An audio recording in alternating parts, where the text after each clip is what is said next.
নদীর জল খালে ঢুকে ভেসে গেল ৫টি গ্রাম। ব্যাপক ক্ষয়ক্ষতি হয়েছে চাষের জমিতে। দুশ্চিন্তায় গ্রামবাসীরা। ভাগীরথী নদীর জল খালে ঢুকে জলমগ্ন প্রায় ৫টি গ্রাম। জলের স্রোতে ভেসে গেল যাতায়াতের একমাত্র রাস্তা। খুবই দুর্ভোগে ৫টি গ্রামের বসবাসকারী মানুষ। নদিয়ার শান্তিপুর ব্লকের গয়েশপুর পঞ্চায়েতের ঘটনা। গত কয়েকদিনের অতি ভারী বৃষ্টিতে ইতিমধ্যে জলমগ্ন হয়েছে নদিয়ার বিস্তীর্ণ এলাকা। পুজোর আগে এই প্রাকৃতিক দুর্যোগ যেন কপালে চিন্তার ভাঁজ ফেলেছে প্রশাসনের। জলমগ্ন হচ্ছে একের পর এক গ্রাম। যুদ্ধকালীন তৎপরতায় হাতে হাত লাগিয়েছে রাজ্য সরকার, কিন্তু তবুও পরিস্থিতি সামাল দেওয়া যাচ্ছে না। একাংশ মানুষের দাবি, আবার যদি নতুন করে প্রাকৃতিক দুর্যোগ শুরু হয় তাহলে ব্যাপক ক্ষতির মুখে পড়তে হবে বাংলার মানুষকে।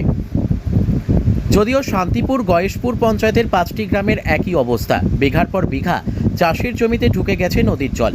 ক্ষতি হয়েছে ফসল। এই নিয়ে চিন্তায় মাথায় হাত চাষিদের।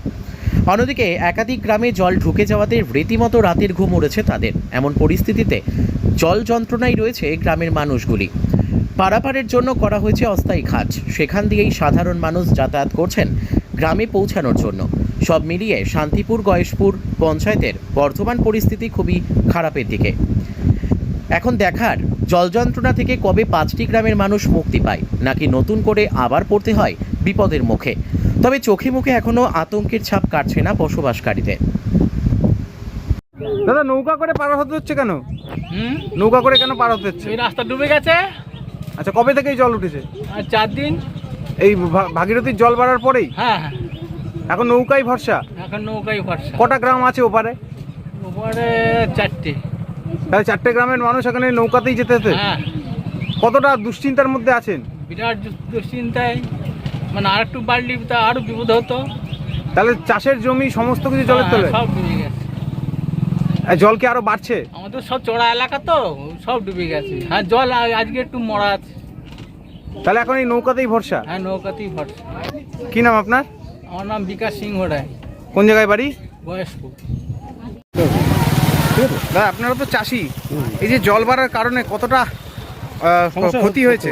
প্রচুর ক্ষতি হয়েছে। আমাদের পটল, ঝিঙে, উচ্ছে, এসব ধান, পাট, বহুত কিছু ক্ষতি হয়েছে।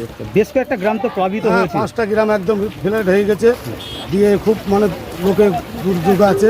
তারা কি পরিস্থিতি আছে যারা ওখানে বসবাস করে? তারা এখন জলের মধ্যে এখন ভাসছে। ধরুন, ঠিকমতো খাওয়া দাওয়া পাচ্ছে না, ধান পাচ্ছে না, কিছু পাচ্ছে না, তিরপল পাচ্ছে না। কি চাইছেন সরকারের কাছে? সরকারের কাছে গরিব মানুষের জন্য তিরপল, চাল, মানে খাবার যেটা আসে সেটা। মানে এখন আপনারা অনেকটা কষ্টের মধ্যে? খুব কষ্টের মধ্যে আছে, খুব কষ্টের মধ্যে আছে। সে কথা বলার মতন নয়, না দেখলে বোঝা যাবে না। আপনার নাম? গ্রাম, আমার নাম বিশ্বজিৎ বিশ্বাস। আপনি চাষি? চাষি। কোন জায়গায় বাড়ি?